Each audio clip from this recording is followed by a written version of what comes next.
Glória a Deus. Meus irmãos, pode tomar o seu assento? Abra a sua Bíblia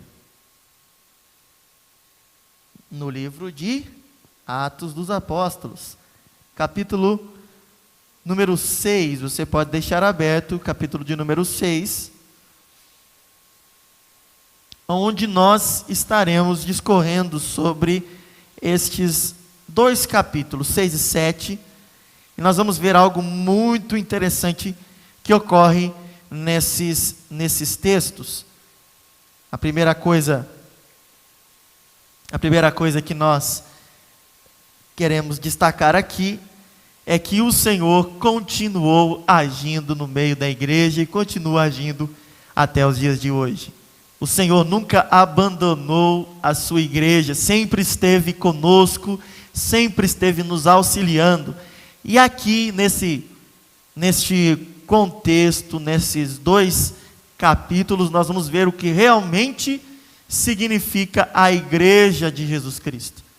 O que realmente é esse tão maravilhoso empreendimento que Jesus Cristo inaugurou na terra, né? Que foi inaugurado no capítulo de número 2 deste mesmo livro que nós lemos com a descida do Espírito Santo, o pastor dessa igreja. O pastor dessa igreja não é um homem, o pastor dessa igreja é o próprio Deus, o Espírito Santo de Deus que opera entre nós. A palavra que aqui é ministrada não é a palavra de homem, mas a palavra vinda da boca de Deus. Isso é maravilhoso. E esse Deus continua pastoreando esta igreja, auxiliando os necessitados, falando àqueles que estão desamparados, dando alegria aos tristes, curando os enfermos e operando sinais e maravilhas no meio de nós. Esse é o Deus que nós servimos, o nosso pastor. Nós vamos ver aqui, irmãos, nesse texto, nesses dois capítulos, que a igreja, ela começa a crescer ainda mais. Vocês lembram que nós vamos ver que ela começa com 120, vai para quase 3.000, vai para quase 5.000 homens, né? Contando somente os homens. Então nós atribuímos aqui que a igreja já tem mais de 10.000 pessoas, né? E a igreja continua crescendo. Continua crescendo. Claro que todas essas pessoas não estavam concentradas só em um lugar, meus irmãos. Elas estavam espalhadas por onde os judeus habitavam. Então os judeus habitavam em muitos lugares, em muitas cidades, em muitos outros lugares que não fosse apenas Israel.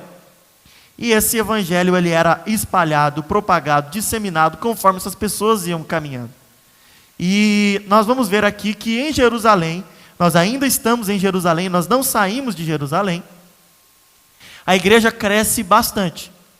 E com o crescimento, vocês sabem o que acontece. Quando tem duas pessoas para pensar e tomar decisão é mais fácil, não é verdade? Agora quando tem 10, quando tem 20, quando tem 100, quando tem 1.000, as coisas começam a se complicar. E nós vamos ver que isso vai acontecer também na igreja primitiva. Porque a igreja cresce demais, irmãos. E você já viu aquela fala popular nossa, que são as dores do crescimento, dando a entender que crescer dói. Realmente, nós vamos ver aqui as dores do crescimento, que o crescimento ocasionou para a igreja de Cristo, né?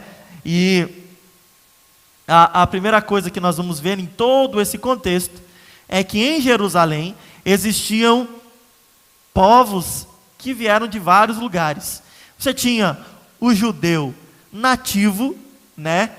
O judeu que falava o aramaico, né? A língua própria do judeu daquela época. E você vai ter o judeu helenista, que é o judeu que fala o grego. Ele é judeu de sangue, mas ele nasceu fora de Israel, ou morou por muito tempo fora de Israel. E agora ele volta para Jerusalém, e há essa separação dentro da igreja. Aqueles que são judeus nativos, que falam aramaico, e aqueles que são judeus de fala grega, que falam o grego. E o que acontece em tudo isso aí? Acontece um grande problema na igreja. Por quê? os judeus de fala grega, eles vão reclamar junto aos discípulos, junto à liderança da igreja, falando: olha, vocês estão esquecendo de nós. Os apóstolos e a liderança da igreja estavam esquecendo desses judeus. E depois nós vamos ver o motivo que eles estão esquecendo, não é de propósito, mas nós vamos ver isso. Fala assim: ó, estão esquecendo do nosso mantimento, as nossas viúvas não estão sendo assistidas como as viúvas dos judeus nativos, né? Então há uma divisão no meio da igreja, e o conselho, né? Os apóstolos junto com os discípulos, que são a liderança da igreja primitiva, vão se reunir e vão tratar de escolher 7 homens que são responsáveis por levar o alimento a essas pessoas. 7 homens escolhidos para levar o mantimento aos judeus, ou seja, as viúvas dos judeus de fala grega. As viúvas helenistas, os judeus helenistas. E aí então o problema se resolve. Dentro desses 7, 2 são proeminentes, e a Bíblia vai fazer menção deles posteriormente. Hoje nós vamos falar de um deles, que é Estevão. No próxima quinta-feira nós vamos falar um pouco sobre o outro, que é Filipe. E eles são levantados ali pela liderança, nomeados como nós conhecemos hoje como diáconos, né? Lá nessa época surge a diaconia da igreja. E a igreja, ela continua andando. Um problema foi superado. Mas acontece o quê? Acontece que um desses diáconos, que é Estevão, ele é diferente dos demais. Ele é muito usado por Deus e ele sai para pregar o evangelho. Ele, além de fazer aquilo que haviam mandado ele fazer, ele começa a evangelizar, a pregar o evangelho. E prega com tanta veemência, com tanta eloquência, que chama a atenção dos saduceus, dos líderes judeus, né, do sinédrio. E no meio ali levanta um grupinho que vai falar mal, vai difamar, levantar uma calúnia contra Estevão, a ponto de Estevão ser levado até o sinédrio. Sinédrio, irmão, vocês têm que lembrar bem certinho. Quando eu falar sinédrio era um local dentro do templo judeu, certo? Dentro lá do templo, do segundo templo, né? O templo que foi reformado por Herodes. Sinédrio ficava uma sala dentro desse templo, em que 70 líderes judeus se reuniam, 70 mais o sumo sacerdote, então 71 pessoas se reuniam para julgar as causas do povo, as causas concernentes ao povo judeu. No sinédrio, o sinédrio não tinha autoridade de decretar nenhuma pena de morte. Ele poderia prender, o sinédrio poderia açoitar, mas o sinédrio não poderia matar ninguém. Tá bom? Então ele tinha um limite para o seu poder. O poder dele se limitava apenas a prender e a açoitar. Como se já não fosse ruim o suficiente, né? O poder e a autoridade de tirar a vida de alguém, de decretar a pena de morte, era conferido apenas ao Império Grego, o Império Romano. Então, apenas o Império Romano poderia decretar, chancelar a pena de morte. E esses homens vão levantar ali, Estevão vai fazer a defesa deles, porque ele estava sendo difamado, ele estava sendo caluniado. Estevão vai se defender, vai fazer o maior de todos os discursos e a maior pregação que há no livro de Atos dos Apóstolos, certo? E vai expor ali o raciocínio a respeito do cristianismo, trazendo tudo o que aconteceu no Antigo Testamento e levando as pessoas a pensar como tudo o que aconteceu no Antigo Testamento teve reflexo para Cristo. E agora, eles, não contentes com a explicação, ficam mais irritados ainda, e acontece o primeiro martírio da igreja. O que é o martírio, irmão? A primeira pessoa que defende o evangelho, que prega o evangelho, que defende uma causa, ela é morta por causa da causa. Entendeu? Então o cristão morreu por defender o evangelho. E aqui acontece o primeiro martírio dentro da igreja. Estevão é morto, ele traz um testemunho lindo, maravilhoso na sua morte, que nos causa uma grande admiração. E daí em diante, a igreja ela começa a crescer de uma maneira mais acelerada. Ela estava crescendo em Jerusalém. Daqui para frente, nós vamos passar para a segunda parte do livro de Atos. Qual é a segunda parte? A igreja começa a expandir a sua pregação. Lembra? Atos 1 e 8. E ser-me-eis testemunha em Jerusalém, tanto em Jerusalém quanto Judéia e Samaria e até os confins da terra. A partir disso que acontece com Estevão, a pregação começa a partir para Judéia e Samaria. E depois, aqui também nós vamos ter o relato daquele que será o responsável por levar o evangelho até os confins da terra. Então, esses dois capítulos, irmão, são o divisor dentro do livro de Atos. O grande divisor da pregação do evangelho. Aqui você vai ver o que vai acontecer para que o evangelho comece a ser pregado ali naquela região do Oriente, o Oriente Médio ali. E como é maravilhoso o que uma pessoa pode fazer na presença de Deus. Como é maravilhoso. E o que nós temos a destacar em todo esse contexto, desses dois capítulos? Primeiro, é que o crescimento, todo o crescimento de qualquer organização, todo o crescimento de qualquer associação ou qualquer coisa que tem pessoas, irmãos, tudo o que cresce muito tem divergência. Porque, irmão, pensa bem, lá na tua casa, a tua opinião é unânime? Sim ou não? Todo mundo pensa igual lá na tua casa? Na minha casa tem eu e a minha esposa e o cachorrinho. Até o cachorro pensa diferente de nós. Então, na nossa casa, que tem duas pessoas, já não tem unanimidade. Agora você imagina, em uma igreja que cresceu muito e muito rápido. A igreja cresceu muito rápido, né? Você imagina se não vai ter divergência? Vai ter divergência. E a divergência, ela tem um grande problema.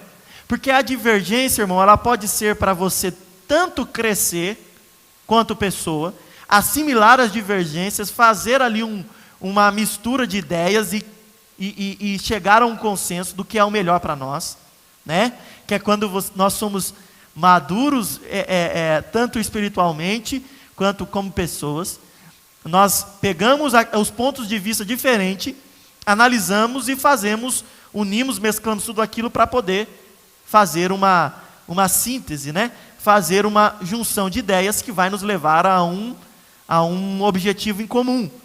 Agora, quando nós temos um problema tão grande, nós não temos maturidade nem espiritualidade para poder discernir, o diabo ele vai usar as divergências para poder causar divisão. E o diabo estava tentando fazer isso com a igreja, porque era um problema simples ao nosso ver, não é? Qual que era o grande problema que trazia discórdia, que estava trazendo discórdia naquele momento? A fala, né? E a fala, por incrível que pareça, é o que mais traz problemas. O que estava tendo ali era a falta de comunicação. Porque, irmão, os apóstolos, eles falavam aramaico. A liderança da igreja falava o aramaico. Pedro, irmãos, ele não falava diversas línguas, ele não era poliglota. Ele falava o aramaico. E como que os judeus que eram de fala grega, que falavam o grego, iam conversar, sendo que a língua não era entendida? Então aí acontecia a primeira divergência. A falta de comunicação trouxe a divergência no meio da igreja. A igreja cheia do Espírito Santo, tinha milagres, tinham dons, tinha a operação direta de Deus ali, mas estava havendo divergência. E Satanás usa aquela brecha que a falta de comunicação trouxe para entrar e tentar destruir a igreja.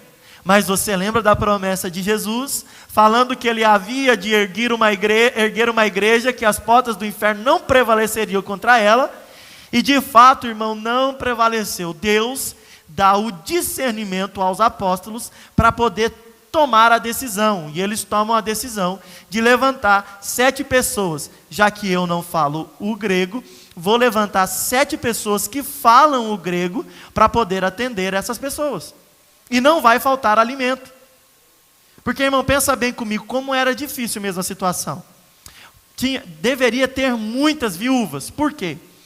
Porque é uma tradição, e até hoje nós temos essa tradição, de que as pessoas, elas querem ser, a gente vê muito isso, né, quando a idade já está avançando, assim, as pessoas começam a comentar sobre a morte, e elas falam, onde que eu quero ser enterrado? Eu quero ser enterrado no túmulo dos meus pais, né, aonde está enterrada a maior parte da minha família, não é assim?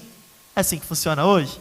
Então, muitas viúvas, né, voltavam para Jerusalém, para ser enterrado com seus antepassados. Então esse povo estava ali em grande número, e irmão, diferente do que é hoje, não tinha pensão, não tinha aposentadoria, então as pessoas, elas não tinham dinheiro para poder sobreviver. A igreja ficou responsável por assistir essas pessoas, por fazer a assistência social. Então as viúvas dos judeus de fala grega estavam passando necessidade, porque a igreja que deveria fazer o trabalho não estava conseguindo fazer. Mas como Deus estava presente, o Espírito Santo estava presente no meio da igreja, o Espírito Santo já vai começando a falar, olha, lembra do dom de sabedoria, que nós estamos estudando na escola dominical? O Espírito Santo já fala para Pedro, Pedro faz isso, isso e isso, e Pedro faz e dá certo. Porque, irmão, é o Espírito Santo que está dirigindo aqueles homens que estão na liderança. E aí resolve-se o problema. Então, os diáconos vão ficar responsáveis por levar o alimento até os necessitados. Só que o que estava faltando, irmãos, no começo de tudo? Faltava a comunicação. Lembra do versículo que fala, comunicai as vossas necessidades aos santos? O que estava faltando era comunicar. O problema é que estava tomando uma proporção tão grande porque havia falta de comunicação. E a falta de comunicação vai gerar inúmeros problemas dentro da igreja, no teu casamento, na tua família, no teu trabalho, aonde você estiver, a falta de comunicação gera-nos problemas. E nós, irmãos, que temos dificuldade de comunicação, eu falo isso por mim também, porque às vezes eu tenho dificuldade de me expressar, eu sou uma pessoa... Pode parecer que não, mas eu sou uma pessoa muito introvertida em algumas questões, né? Às vezes a pessoa pensa assim, não, o pastor fala mais que o homem da cobra, então ele não tem problema com falar. Não, irmãos, eu tenho problema, eu gosto de ficar quieto, eu não gosto de falar muito. Algumas pessoas que convivem comigo sabem disso. Mas isso vai gerar problemas. Por quê? Por que vai gerar problemas? Porque muitas conversas podem ser evitadas, muitas ideias erradas podem ser evitadas, se a comunicação for clara. Não é verdade? Você não concorda comigo? Se a comunicação for clara, eu sempre vou ter ideia da onde eu quero chegar e o que eu estou tentando fazer com as minhas ações, né? Uma comunicação mal elaborada, o que ela pode gerar? O irmão, eu vou pegar esse copo aqui, o irmão pode interpretar de duas maneiras, que eu vou jogar a água em alguém, ou que eu vou tomar a água, é uma maneira de ser interpretado. Agora, se eu falo que eu vou pegar o copo e vou tomar a água, todo mundo vai entender que eu estou pegando, não para fazer o mal, mas para saciar a minha sede, é muito diferente. Isso vai surgir, não num problema bobo igual esse, mas num problema muito grande. O que o povo vai pensar da igreja? Os judeus são preconceituosos, a igreja ela é seletista, ela só está preocupada com aqueles que falam o aramaico e esqueceu de nós. Que igreja é essa? Que igreja é essa onde não é pregado o amor? Mas não é que não era pregado o amor, irmãos, era porque estava havendo falta de comunicação. Viu o problema e a proporção que estava tomando, isso porque o inimigo estava usando todo aquele cenário para tentar destruir a igreja. Mas existe um que luta pela igreja, que não vai deixar ela acabar, e ele se chama Espírito Santo e habita entre nós. E é tão interessante que a palavra vai dizer que ele intercede por nós junto ao Pai com gemidos inexprimíveis. Então, quando nos falta a palavra para falar com Deus, ele fala por nós. A comunicação é tão clara entre nós e Deus, porque o Espírito Santo está aqui, irmãos, para nos ajudar. Enquanto ele estiver aqui, irmão, nós estamos alegres, porque Jesus estará operando em nós.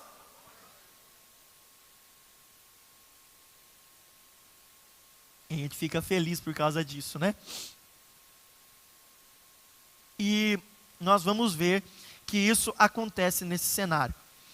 É interessante que a igreja saudável, ela é justamente isso que vai acontecer aqui, irmão. A igreja saudável, ela não pende para um lado e nem para o outro. Ela faz uma mesclagem entre as coisas que são importantes. Pregar o evangelho era o que havia de mais importante para os apóstolos, né? Jesus havia dado a ordem para eles: preguem o evangelho. Essa era a ordem e a função dos apóstolos, certo? Só que também havia um setor que estava carecendo, que era muito importante também. Qual era? Era a alimentação, o lado material. Tem igrejas, irmãos, que só se preocupam com o lado espiritual. Certo? É uma visão certa também. Mas só que o mundo hoje não é composto só por coisas espirituais, existem coisas materiais. Então, da mesma maneira também que existem igrejas que só se preocupam com o assistencialismo. Não se preocupam em tirar a pessoa de uma vida de perdição, trazê-la para Cristo para que ela possa mudar de vida. Vou dar o pão porque daí eu cativo a pessoa e tal, eu tenho que fazer esse papel. A igreja nem pode ser um extremo do assistencialismo e nem pode ser o extremo de só pregar a palavra. Ela tem que ser uma junção das duas coisas. Essa é uma igreja madura, essa é uma igreja saudável. A igreja primitiva era assim, nós temos que ser assim também. Amém? Então, por isso que eu fico contente, irmãos, quando os irmãos pegam e trazem os donativos e se preocupam com as necessidades dos nossos irmãos. Isso é muito importante. O que acontece ali então? Pedro vai dizer as características de quem deveria ser o diácono. Quem deveria trabalhar na igreja? Você acha que é qualquer um, irmão? Não, não pode ser qualquer um. Para trabalhar na igreja de Cristo, para servir o corpo de Cristo, tem que ter atributos especiais, tem que ser diferente, tem que ser melhor, tem que ser, não porque nós somos bons, irmãos, mas porque o Espírito Santo deve atuar em nós, de maneira que nós geremos bons frutos. E Pedro vai dizer o quê? Versículo 3 do capítulo 6. Por isso, irmãos, escolham entre vocês 7 homens, primeira característica, né? Ele vai dizer aqui que sejam homens, né? Não, nada contra as mulheres também façam o trabalho, mas aqui está falando que tem que ser homem, né? E depois vai dizer o quê? As características desses homens: boa reputação. Por que tem que ter boa reputação, irmão? Porque, primeiro, a pessoa tem que ter facilidade de acesso aos lugares. Como uma pessoa vai chegar, uma pessoa com uma má reputação vai chegar na casa de uma viúva trazendo o alimento? E como é que uma viúva de séria vai abrir a porta para um cara que não tem uma boa reputação? Como é que um camarada que vai cuidar, e você pensa bem, irmão, ali estava falando tanto da alimentação em si, quanto da preocupação de se adquirir essa alimentação. Então é o seguinte: essas pessoas, esses diáconos, iam mexer não somente com o alimento, mas também iam mexer com dinheiro para comprar o alimento. Então, por exemplo, se fosse uma pessoa mau caráter, ela podia pegar parte do valor e ir para ela. Iria roubar os donativos para ela, certo? Uma pessoa mau caráter, por isso que tinha que ter uma boa reputação. Segundo, uma pessoa mau caráter, ela ia escolher, não, eu vou ajudar esses aqui, porque esses aqui são meus amigos, ou são meus parentes, alguma coisa assim. Isso é uma prova de que a pessoa era seletista e logo não tinha um bom caráter. Outra coisa, eu vou deixar de ajudar alguém que me ofendeu. Isso também não é uma característica de uma pessoa que tem um bom caráter. Então, a importância dessas pessoas terem o bom caráter era porque elas iriam fazer um serviço muito importante e que teria que ter uma confiança naquelas pessoas. Então não dá para escolher, irmão, pessoas que não têm uma boa reputação para trabalhar na igreja.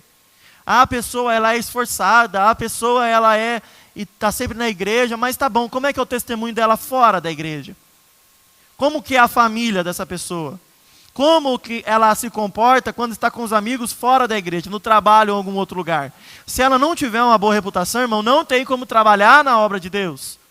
Porque a obra de Deus é uma obra séria, não é brincadeira, não é feita para ser levada ao escândalo. Você está vendo o que está acontecendo dentro das igrejas com pessoas desonestas. Nós podemos ver isso. Nitidamente a igreja ela é repudiada, a igreja ela é perseguida, a igreja muitas vezes ela é até boicotada, porque a liderança, aqueles que deveriam dar o bom testemunho, que deveriam ter boa reputação, estão fazendo justamente o contrário. Por isso nós temos que zelar pela igreja de Cristo. Aqueles que trabalham na frente devem ser pessoas de boa reputação, não podem ser mau caráter. A pessoa não pode ser mentirosa, a pessoa não pode ser leviana, não pode ser um monte de coisa que nós vamos ver depois, talvez se nós estudarmos um dia, a carta de Paulo a Timóteo vai ter ali as características dessas pessoas. Então, toda vez que um líder, uma pessoa que é constituída para ter autoridade na igreja, ela falta, eu não estou dizendo, irmãos, que a pessoa não pode cometer deslizes ou erro, porque nós todos somos seres humanos e bom é Deus. Bom é Deus. Nós somos tudo, estamos tudo meia boca ainda, vamos ter boca inteira quando chegar no céu. Mas eu quero dizer que tem pessoas que elas vivem no erro. Elas não têm honestidade no seu caráter. Então, nós temos que nos preocupar com isso. E ele continua dizendo ali, eles têm que ter boa reputação, têm que ser cheios do Espírito Santo. Irmão, não importa a função que a pessoa desempenha dentro da igreja, ela tem que ser cheia do Espírito Santo. Ela tem que ser cheia do poder de Deus, irmão.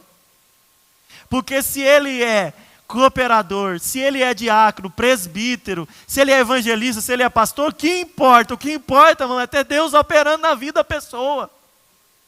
Não importa, irmão, o nome que recebe. Não importa, irmão, a carteirinha que muda. Não importa o prefixo ali, se é pastor, se é presbítero, se é evangelista, se é diácono. O que importa é ter o Espírito Santo trabalhando na vida.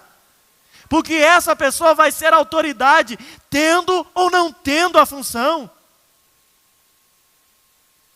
Nós vamos ver aqui, irmão, Estevão, ele era diácono, e ele pregou mais do que muitos apóstolos. E na ordem hierárquica da igreja, os apóstolos eram os cabeças, eram responsáveis por pregar o evangelho. Nós estudamos isso na lição de domingo. Estevão, o diácono era para servir as mesas. E Deus usa ele porque ele é cheio do Espírito Santo. O que Deus precisa é do vaso pronto, ele vai usar. E cheios de sabedoria, a terceira ou a quarta característica. Sabedoria, irmão, é uma coisa que nós não adquirimos lendo, não. Sabedoria não é uma coisa que nós adquirimos estudando, não. Sabedoria é só aquela que vem do alto. O resto é conhecimento e informação. Sabedoria plena, como o Tiago vai falar. Quem quer sabedoria, peça a Deus, que a todos dá com liberalidade. Deus não retém a sabedoria, Ele quer compartilhar conosco. Nós temos que pedir sabedoria para aquele que tem sabedoria para dar. Eu peço sabedoria todo dia, irmão. Porque é difícil nós vivemos neste mundo sem ter sabedoria. Porque nós não sabemos se um convite é para o nosso bem ou para o nosso mal. Nós não sabemos se aquilo vai nos distanciar de Deus ou vai nos aproximar de Deus. Porque as coisas estão tão misturadas, tão bagunçadas, que as coisas más estão tendo aparência de boas no mundo de hoje. É ou não é? Está tendo uma roupagem, as coisas ruins estão tendo uma roupagem do que é bom. Ah, é bom, é bom, é bom, e você vai ver, está levando as pessoas para o inferno, mas a sabedoria de Deus não confunde ninguém. Você vai saber se é bom verdadeiramente ou se é ruim, vai rejeitar ou vai tomar para si aquilo que realmente deve ser tomado para si. Nós vamos ver, irmão, eu quero que você abra a Bíblia. Nós estávamos comentando há pouquinho tempo atrás aqui, falando a respeito de quem eram essas viúvas. Eu quero que você abra a sua Bíblia na primeira carta de Paulo a Timóteo, no capítulo de número 5, e vai dizer as características de quem eram essas viúvas. Olha,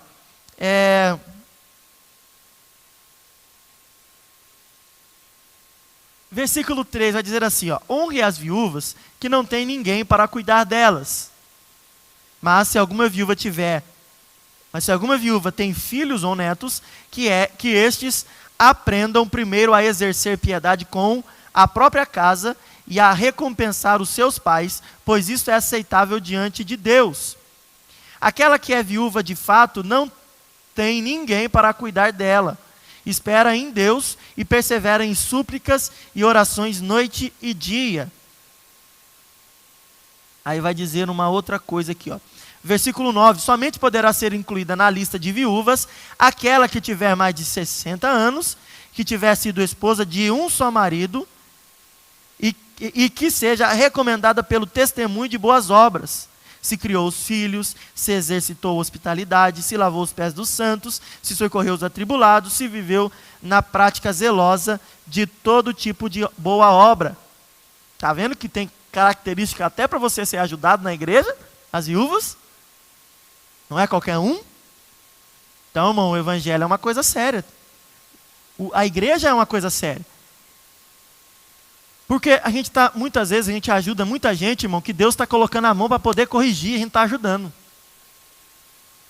E Deus está querendo tratar com a pessoa, quebrar o ego, quebrar o orgulho, humilhar um pouco a pessoa, porque toda exaltação precede a queda.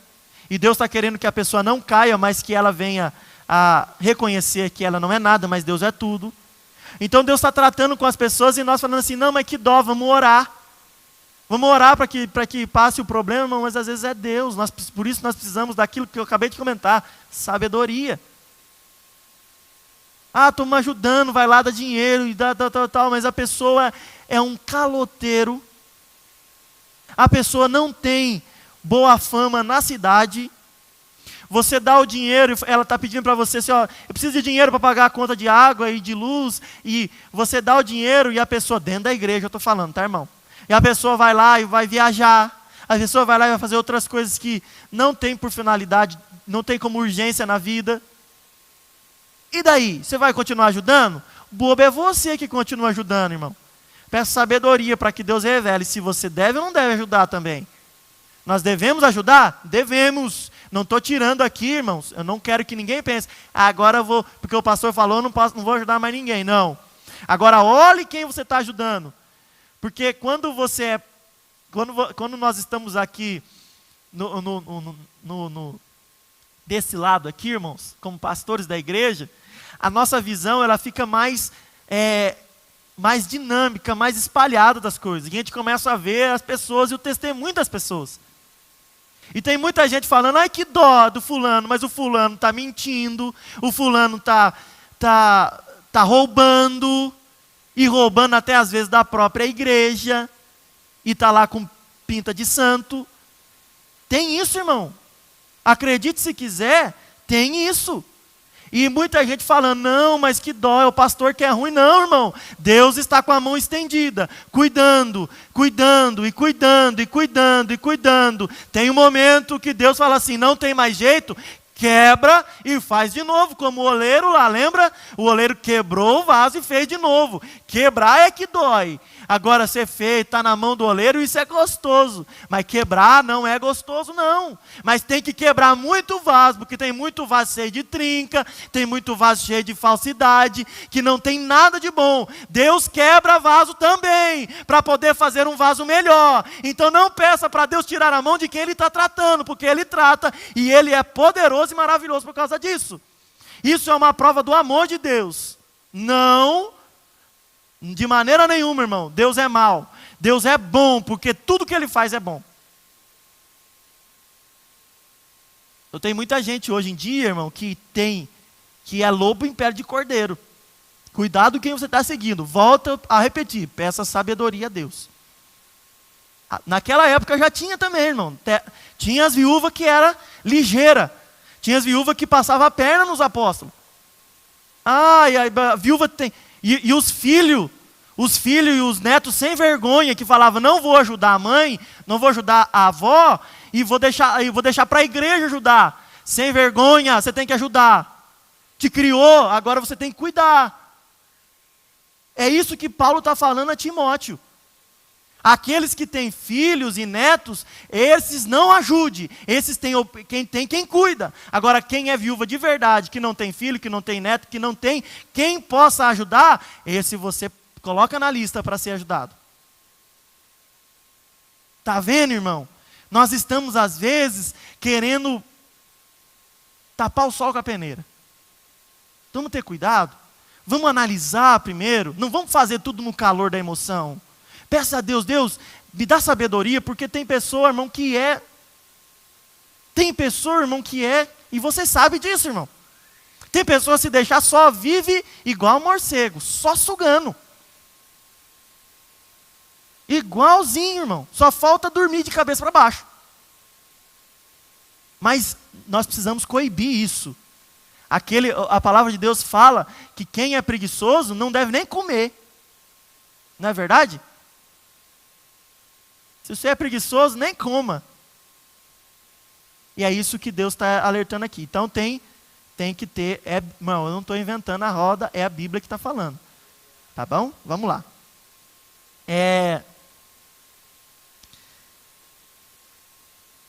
Nós vamos falar agora um pouquinho sobre Estevão. Então Estevão começa a te destacar, certo? Estevão é um dos 7 diáconos. Estevão começa a se destacar. Aqui nós vamos ver, depois que a igreja já é instaurada, nós vamos ver a primeira pessoa que não é apóstolo realizando sinais e prodígios, maravilhas e tal. E é muito interessante isso aqui, irmãos. Muito interessante. Por quê? Porque o judeu, e a gente tem que ter cuidado para não ser muito igual a eles também, irmão. São um povo abençoado, o povo da promessa de Deus, que Deus fez com Abraão, sim. Mas o judeu tem um coração duro feito pedra. Muitas vezes o judeu, ele pensava o quê? Só o sacerdote, e isso vinha direto da liderança, só o sacerdote é que tinha a autoridade. Na antiga aliança, beleza, podia ser assim. Agora nós estamos numa nova aliança, irmão. Vamos abrir a Bíblia para nós ver o que acontece? 1 Pedro, capítulo 2, versículo 9. Vamos começar por Pedro, depois nós vamos andar mais um pouquinho para frente e vamos ver Apocalipse. Opa. 1 Pedro, capítulo 2, versículo 9, vai dizer assim: vocês, porém, são geração eleita, sacerdócio real, nação santa, povo de propriedade exclusiva de Deus, a fim de proclamar as virtudes daquele que os chamou das trevas para a sua maravilhosa luz. Agora, irmão, na nova aliança, não existe mais essa de sacerdote. O sacerdote tem que ter linhagem sanguínea. Não. Sacerdote, irmão, é todo aquele que é chamado por Cristo para servir a Ele. Você é sacerdote. Você tem autoridade de Deus para a tua vida. Se você orar, irmão, tiver com a vida certinha no altar, vou orar repreendendo a enfermidade, Deus cura através de você. Vamos continuar então? Apocalipse, capítulo 1, e o versículo de número 6.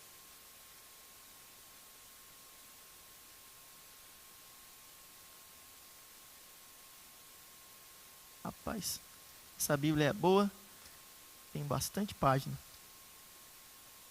Apocalipse 1 e 6 vai dizer assim: e nos constituiu reino, sacerdotes para seu Deus e Pai, a Ele a glória e o domínio para todos sempre.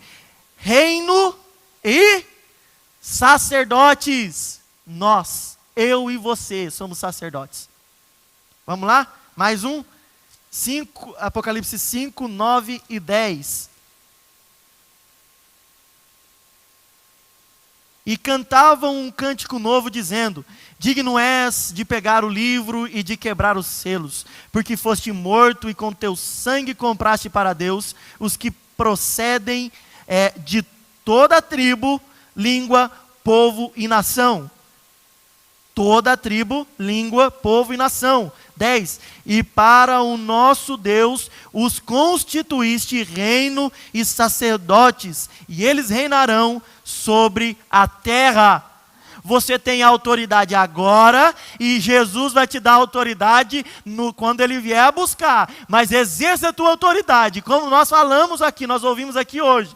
Tem coisas que são espirituais. Essas coisas, irmão, eu e você temos autoridade dada por Ele. Não é autoridade nossa plena, mas é por Ele de mandar parar, e tem que parar, porque em nome de Jesus as coisas nos serão submetidas.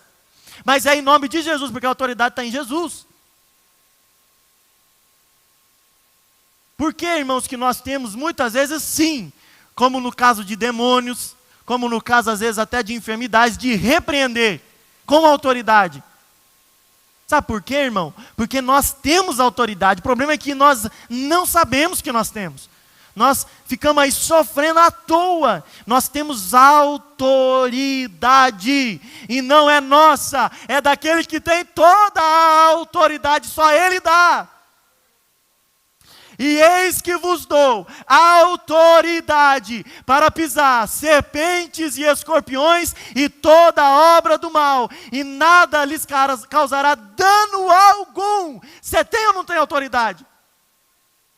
Tem, irmão, nós temos. Adiantei demais aqui. Mas graças a Deus, Estevão, o nome de Estevão, para os irmãos ficarem mais familiarizados, significa coroado, tá? É um nome de origem grega e significa coroado, tá bom? Filipe, se eu não me engano, é administrador ou dono, ou que gosta de cavalos. Mas Estevão é o melhor, né? Se for colocar o nome de Estevão, é melhor do que Filipe com I, tá? Felipe eu já não sei se é a mesma coisa. Só para você saber o significado. Então, vamos lá. Estevão é o primeiro, depois dos apóstolos, a realizar os prodígios e sinais. Começa a pregar. Há uma sinagoga chamada Sinagoga dos Libertos. Sinagoga dos Libertos, para você poder ficar mais contextualizado, são aquelas pessoas que são judeus e foram escravizados pelo Império Romano, algum tipo e foram libertos depois. Então eles formaram uma sinagoga em Jerusalém, formaram sinagogas em outros lugares também, não só em Jerusalém, e agora esses homens que pertencem a essa sinagoga, eles vão começar a interrogar Estevão. O problema, irmão, olha que maravilha, irmão, o que Deus vai fazer com você na tua vida. Olha o que Deus faz com você, irmão, comigo. Estevão é homem igual nós, irmão. Ele não era apóstolo, ele não andou junto com Jesus como os 12 andaram. Não, Estevão era um homem igual a gente. Vamos ver lá, ó. Versículo de número 10. Mas eles não podiam resistir à sabedoria e ao Espírito pelo qual ele falava. Irmão, irmão, que bênção, irmão.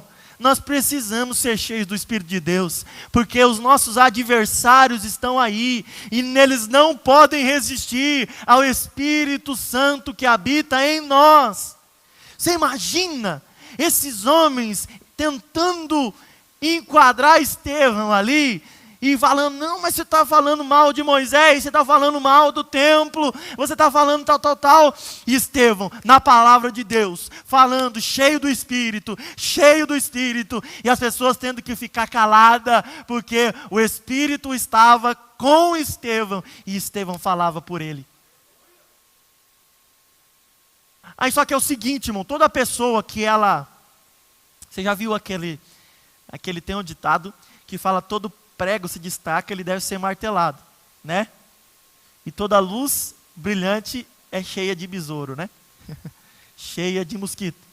Foi isso que aconteceu com Estevão. Deus começou a encher demais ele. E parece, irmão, que quando a gente, como Estevão, né? Como Estevão estava, parece que ele já não cabia mais dentro do mundo. Não cabia mais dentro do mundo. Estevão estava em outra realidade. Estava vivendo totalmente pelo Espírito. Estevão não tinha medo. Estevão não queria parar de falar de Jesus. Estevão não se importava com mais nada. Estevão estava na plenitude do Espírito.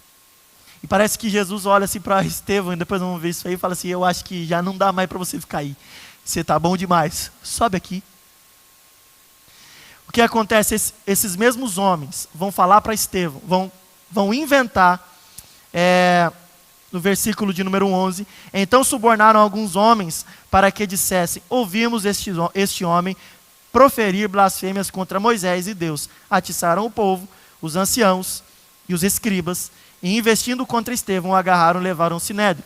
Então começaram a falar mal de Estevão, começaram a distorcer o que Estevão estava falando. Isso aqui muitas vezes o inimigo faz contra nós. Você, irmão, aqui nessa terra, muitas vezes você vai ser alvo disso. Nós vamos ser alvo disso. Porque por nós incomodarmos demais o mundo, muitas pessoas vão inventar coisas de nós. Vão querer nos destruir. Irmão, mas a palavra de Deus já nos diz, nós não devemos temer homens que matam apenas o corpo. Nós temos que temer Deus, que além de matar o corpo, é capaz de jogar a alma no inferno. Esse é é Ele que nós devemos temer. Não tema homem, não tema governo, não tema nada, tema ao Senhor. Irmão, do mesmo jeito que nós estamos aqui assentados hoje, tem gente lá na Coreia do Norte adorando o nome do Senhor escondido. Eles não temem, irmão, adorar a Deus, porque a qualquer momento o governo pode mandar lá o seu exército para prender e matar aquele povo. O comunismo lá, tão bom defendido hoje, o comunismo lá na China, lá também, irmão, lá os irmãos estão adorando a Deus, e estão servindo o nome do Senhor, e pasmem vocês, lá existe uma pessoa do governo que está assistindo o culto também, mas não é para aceitar Jesus, é para poder denunciar eles se eles falarem alguma coisa contra o governo ou alguma coisa que vai contra a ditadura, porque se eles falarem, eles são presos e mortos. Eles não temem, eles não param de pregar e de falar. Nós também temos que honrar os nossos irmãos lá daquele Oriente que são perseguidos, porque a fé deles é a nossa fé. São nossos irmãos. Nós vamos encontrar com eles. Você imagina você conversando com um chinês, ou com um norte-coreano, ou com o pessoal lá que é perseguido da janela 1040, e você perguntar assim, e daí, meu irmão? Você morreu do quê? Ah, eu morri, eu contraí o Covid e morri. E você, do que você faleceu? Ah, eu não sei, eu estava na igreja, escutando a palavra, o nosso pastor estava pregando. De repente, o barulho, o exército entrou, mandaram a gente ficar de joelho e falavam, se a gente não negasse a Cristo, a gente ia morrer. Eu só sei que eu estou aqui agora. Aleluia! Ô irmão, nós temos que honrar a fé dos nossos irmãos. nós estamos bem aqui, claro, glória a Deus que Deus nos deu essa liberdade, mas como nós estamos bem aqui, existem irmãos que estão sofrendo, devemos orar por eles e crer, irmãos, que um dia nós os veremos e iremos gozar nos átrios do nosso Deus. E a palavra começa, então, Estevão, cheio de sabedoria, do Espírito Santo, homem de boa reputação, é levado ao Sinédrio, é julgado. O Sinédrio, então, o sumo sacerdote fala assim: ó, Estevão, acusaram você, e agora o que você vai falar? Estevão começa a pregar. Aqui, se você não entende o Antigo Testamento, irmão, leia Atos dos Apóstolos 7. Ali vai fazer uma síntese, um resumo do que foi o Antigo Testamento. Ele começa falando desde o pai Abraão e vai terminar com explicando Moisés e depois fazendo o link para Jesus Cristo. Agora eu quero fazer uma síntese do que aconteceu, porque o horário já está acabando. Vou só falar aqui o que aconteceu. O povo de Deus, irmãos, Israel, em todo momento, e Estevão vai falar isso nessa pregação, Estevão vai falar que em todo momento, Deus mandava líderes para poder conduzir o povo, e o povo rejeitava esses líderes. Começou na casa de Jacó, quando Deus estava mandando entre eles um filho, que os irmãos conhecem, que era José, que iria trazer a provisão para a família, e a família de Jacó, ou Israel, como queira, o que eles fizeram com José? O que fizeram? O que os 11 irmãos fizeram com José, irmãos? Rejeitaram ele, né? E depois ele veio a ser quem? O segundo homem dentro do Egito, para poder justamente suprir aqueles que o rejeitaram. Tá bom. Ah, mas isso aí, tá, beleza, foi coincidência. Não foi, irmão. Moisés, ele é negado 2 vezes. Na verdade, bem mais que 2. Vamos separar 2 momentos. Lembra quando Moisés, depois de 40 anos, ele sai e ele vai caminhar por onde estavam os israelitas, e ele vê um egípcio maltratando um israelita, lembra? Ele mata o egípcio, enterra o corpo, e depois vai. No outro dia ele volta, e ele vai ver 2 israelitas agora estão brigando. E ele vai tentar apartar a briga. O que o israelita fala para ele? Quem te constituiu juiz entre nós para poder nos comandar, para poder falar o que a gente tem que fazer? Primeira vez que Moisés é rejeitado. Segunda vez, ele sobe ao Monte Sinai, lembra do episódio? Quando ele sobe, os israelitas falam o quê? Falam o quê? Arão, faça para nós um ídolo, porque esse Moisés, nós nem sabemos o que aconteceu com ele. Faz um ídolo e nós vamos voltar para o Egito. Segunda vez que eles rejeitaram um homem que Deus tinha eleito para salvar eles, para ser o guia deles, para sair da escravidão e levá-los para a terra prometida. As inúmeras vezes que os profetas Jeremias, Ezequiel, Isaías são perseguidos pelo povo. É o que, irmão? Jesus, depois fala para Jesus, culminando com Jesus, Jesus vai chegar a falar assim, o médico, o profeta não é bem-vindo na sua própria terra. O que significa isso, irmão? Deus dava a pessoa cheia do poder de Deus para liderar o povo, e o povo com um coração duro não aceitava a liderança e perseguia. Irmão, isso acontece desde a época dos patriarcas e acontece hoje também.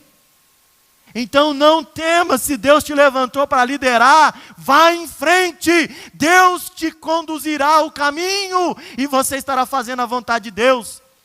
As pedras vão vir, as calúnias vão vir, mas o que importa é que Cristo seja glorificado na sua vida, porque até Cristo negaram, irmão. Eles estavam agora falando aqui de Moisés. Está falando contra a lei de Moisés, mas eles negaram Moisés também, irmão. Depois de muito tempo é que eles foram reconhecer que Moisés era bom, mas na época de Moisés mesmo, diz que a pessoa só é boa depois que morre, né? E eles fizeram isso. Moisés só foi bom depois que ele morreu. Porque enquanto Moisés estava vivo, era calúnia. Enquanto Moisés estava vivo, era pessoas falando mal, querendo tomar a liderança de Moisés. Mas Deus constituiu Moisés. Quem tira e dá o cajado de liderança é Ele, não somos nós. E Jesus também foi negado. Fala, Jesus a quem vocês crucificaram. Vamos lá, vamos terminando aqui. Deus... havia muita reverência ao judeu por Moisés e pelo templo. Estevão vai falar Deus, e a famosa frase, né? Deus não habita por templos feitos por mão humana. O judeu acreditava que só lá dentro do templo que era sagrado. Ou seja, eu só era santo dentro da igreja. Só era santo quando eu estava dentro da igreja. Depois da igreja eu podia fazer o que eu quisesse. Quando eu estava no culto, eu tinha que me comportar, mas lá fora não precisa, né? Porque santo é o lugar. Irmão, Deus é maravilhoso. Vamos ver aqui. João 1:14 vai dizer. Falei com os irmãos. Maravilhoso o que Jesus fez por nós, irmão. João 1:14 vai dizer o quê? E o verbo se fez carne e habitou entre nós, cheio da graça e de verdade, e vimos a glória como do unigênito do Pai. Irmão, agora, não é o templo que é sagrado, você é sagrado, você é santo, você é santa, porque o Espírito de Deus habita em você. Por que existia um lugar chamado Santo dos Santos? Porque era o lugar que Deus falou para Moisés que ele ia habitar ali. Agora Deus não habita no Santo dos Santos, Deus habita no Santo, na Santa dele. E não no sentido pejorativo como nós conhecemos hoje. Você é santo sim, porque você é escolhido por Deus para que Ele habite em você. E daí o judeu tinha esse problema, porque ele só acreditava que era só o templo que era santo. E aí há um conceito muito grande de igreja nossa. Se nós perguntássemos para um judeu ou para um crente lá da igreja primitiva, falar assim, eu queria ir para a igreja hoje, ele ia falar assim, está querendo ir aonde? E eles não iam entender. Porque para eles, o que nós chamamos de igreja hoje, era o templo. Igreja, é isso aqui que vocês estão vendo. Olhe para o lado, você vai ver a igreja. Olhe para trás e você vai ver a igreja. Irmão, nós somos o corpo. O corpo, ele tem diversos membros. E como que esse corpo se alinha, esses diversos membros diferentes se alinham? Porque nós temos uma cabeça. Irmão, o coração funciona por causa da cabeça. O pulmão funciona por causa da cabeça. O dedinho da mão funciona por causa da cabeça. Irmão, só funciona o corpo por causa que existe um cabeça e o cabeça é Cristo. Aleluia que nós temos esse cabeça. Dele não sai ordem errada, dele não sai ordem atravessada. O corpo não vai se desfazer porque a cabeça é boa. Glória a Deus. E por último, mesmo na infidelidade do povo, Deus estava com eles. Quer queira Deus dando a provisão, quer queira também Deus dando o castigo. Deus sempre estava com o povo. E nós terminamos aqui a palavra que Estevão cumpriu na plenitude o que Deus vai dizer em Atos, Jesus vai dizer em Atos 1:8. E ser-me-eis, isso mesmo, testemunhas. Eu expliquei isso, mas vou explicar de novo. Testemunha, a palavra para testemunha do grego, ela é uma palavra que vem do grego, e ela significa mártir. Sabia disso? Então Jesus estava falando o quê? Vocês vão defender, vão pregar até a morte. Olha que sério, hein? Ser testemunha de Cristo, irmão, é o que Estevão fez. É o que Pedro, Tiago, Paulo fizeram. Jesus estava pedindo para eles assim, olha, defendam o evangelho, preguem o evangelho, mesmo correndo o risco de morte. E nem a morte vai lhes fazer parar de pregar. Irmão, um mártir verdadeiro, autêntico, ele mesmo depois de morto, ele prega. Irmão, nós estamos falando de Estevão, hoje aqui. Estevão já morreu há 2000 anos, praticamente. E nós estamos falando dele aqui hoje. Ele está pregando ou não está? Irmão, quantos homens vão embora e eles vão continuar pregando porque eles morreram, mas morreram para Cristo. E nós, irmão, vamos ser assim também, mesmo que nós venhamos a morrer, mas a nossa boca continuará pregando aqui, através do nosso testemunho. Vamos nos colocar em pés? Que magnífico, irmão, esses 2 capítulos, não é? Oh, irmão, eu queria tanto ser igual a esses homens. Eu quero, na verdade, porque eu não morri ainda, né? Homens cheios de Deus, irmão. E eu tenho tão pouco de Deus, eu queria ter tanto mais. Mas o problema é de quem? O problema é exclusivamente meu. Se eu não tenho mais de Deus, é porque é falta minha. Mas Ele dá, irmão, Ele está aqui ainda, Ele está nos abençoando. Vamos ser igual a esses homens. Vamos fazer a diferença. Glória a Deus. Na próxima quinta nós vamos entrar no capítulo 8. Vamos entrar agora com a disseminação, ou a diáspora, né, como é conhecida, a dispersão dos judeus pregando. Porque a morte de Estevão, ela serve para o propósito de Deus, que é o povo sair de Jerusalém e começar a pregar até os confins da terra. Tudo tem um propósito. Se você está sofrendo hoje, acredite, todas as coisas cooperam para o bem daqueles que amam a Deus. Deus te ama tanto, que Ele está usando a tua vida, está usando você, que Ele confia em você. Abrace o que Deus está fazendo. Aceite e glorifique o nome dEle, mesmo na luta. É difícil, eu sei, irmão, é difícil sim. Mas Deus está contigo, não te abandonou e não vai te abandonar. Aleluia. Vamos orar? Deus, eu te agradeço pelos meus irmãos, por essa igreja. O Senhor levantou o povo especial, zeloso de boas obras, santo, uma geração eleita, um sacerdócio real. Eu creio, meu Pai querido, que o Senhor levantou essa igreja para fazer a diferença em Campo Mourão, no Paraná, no Brasil e no mundo, como o Senhor tem feito através desse povo. Continue nos abençoando, em nome de Jesus. E que o amor de Deus, a graça do nosso Senhor Jesus Cristo e a comunhão do Espírito Santo estejam com todos hoje e sempre. E que todos digam: Deus te abençoe, meu irmão. Deus está com você. Vai em paz.